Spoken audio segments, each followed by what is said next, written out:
Welcome to Business Talk, the online interview series that brings you insights from experts in various fields. We really do traverse a broad range of topics on the show. I'm your host, Michael Avery, and today we've got a distinguished guest with us, Professor Thulani Makhalanyane, who's a full professor in the Department of Biochemistry, Genetics and Microbiology at the University of Pretoria. That's quite a title. Now, annually, the University of Pretoria hosts the UP Expert Lecture Series. It provides a platform for researchers to share their expertise with a wider audience. And this year, the Prof will be presenting his lecture on the 4th of May. May the 4th be with you. But before that, we've got the privilege of speaking to him today just to get a sneak peek into his area of expertise and what we might be in store for. Prof, welcome to the show. Thanks for joining us. Let's just start with your career firstly and your area of expertise. That's a really interesting field of study. Can you tell us a bit about your background and really what you specialize in? Yeah, I know it's pretty specialized, and it takes a while for me to really explain to people what I do. I think not even my parents really have a good sense of what I do, and I'm hoping the lecture will be a good opportunity for me to actually tell them for the first time.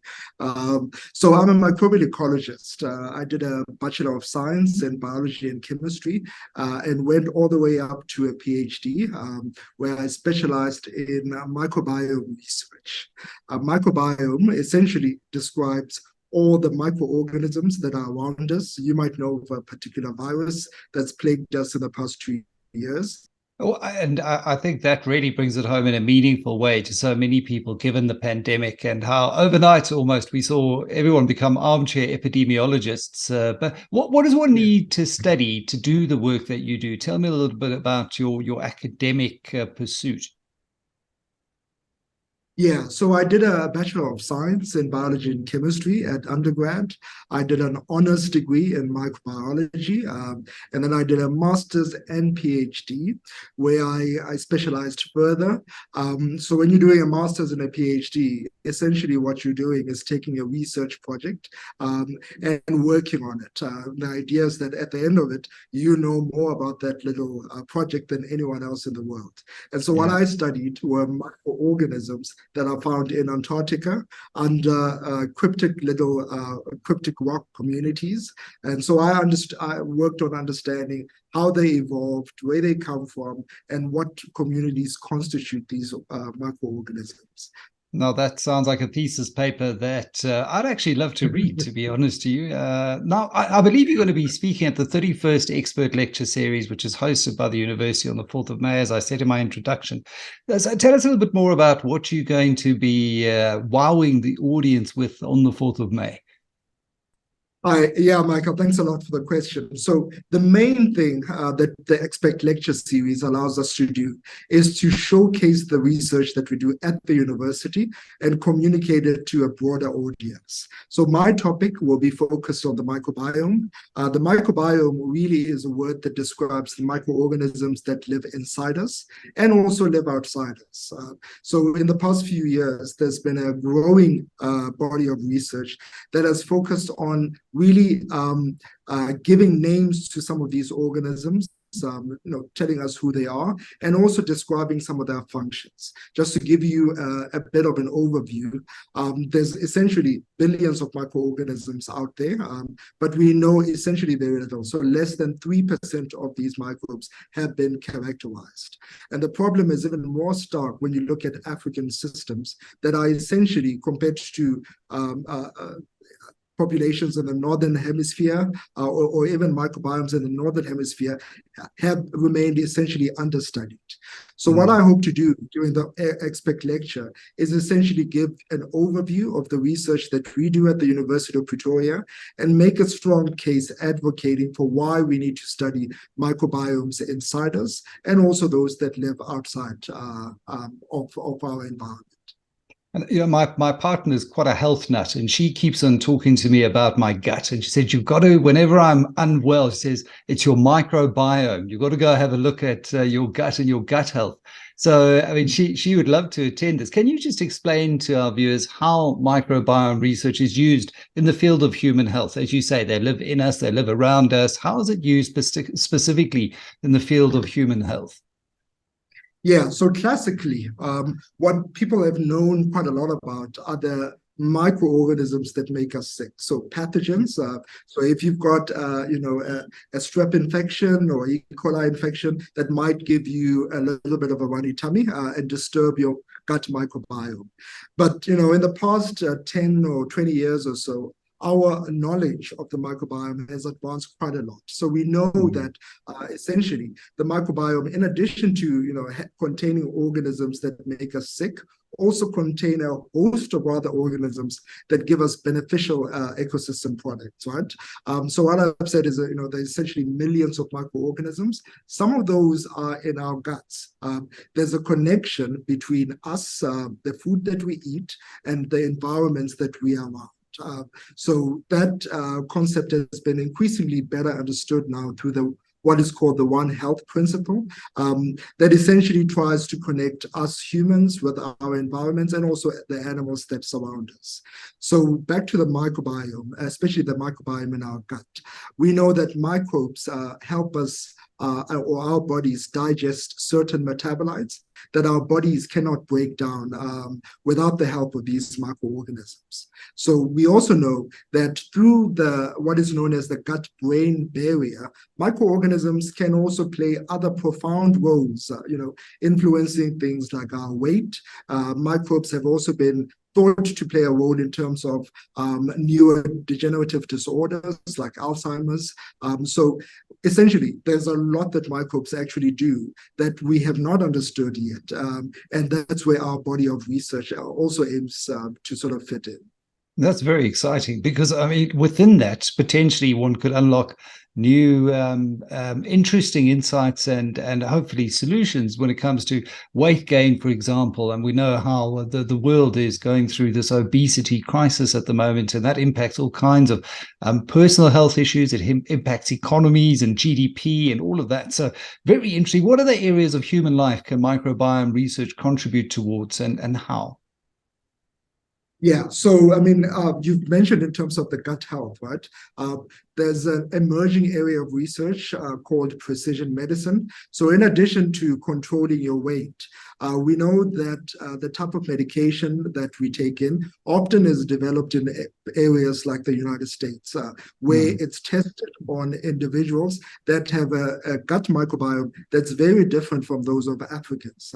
So part of our research is to understand how the gut microbiomes of Africans differ, so that if we are developing things like precision medicine, we are tailoring those medicines to Africans.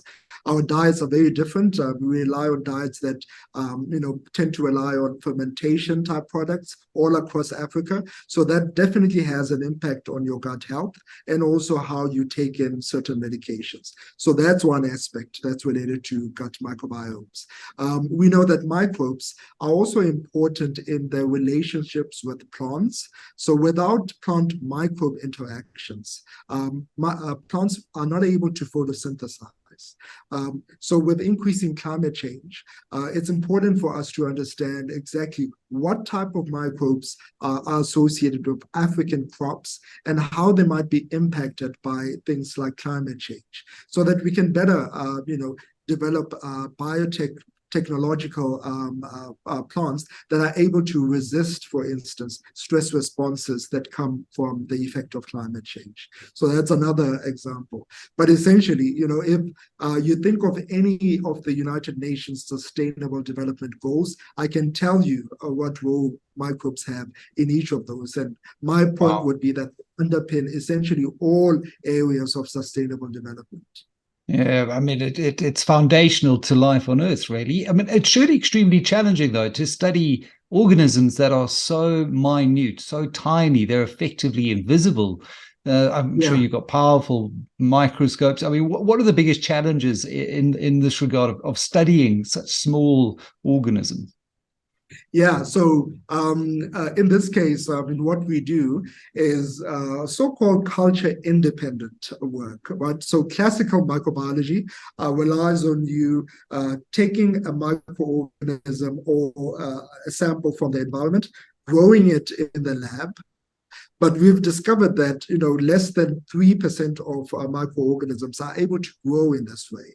So what we do is called metagenomics. It's a very complex word, but that essentially means that we look at the organism's DNA without having to grow it in the lab.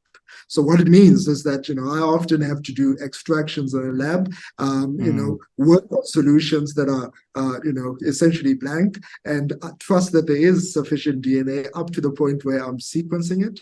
And once we've got the sequence data, that's essentially how we study these microorganisms, and also the relationships that they have with us as humans, and also with plants and, and the environment in general. Well, I mean, it's a process that speaks of capacity building and obviously having the resources to be able to do this. Is Africa investing enough money into microbiome research, or should we be increasing our funding into this field? Yeah, so we are absolutely not. And compared to other countries, we are very behind. I mentioned the fact that we essentially use lots of sequence information, right?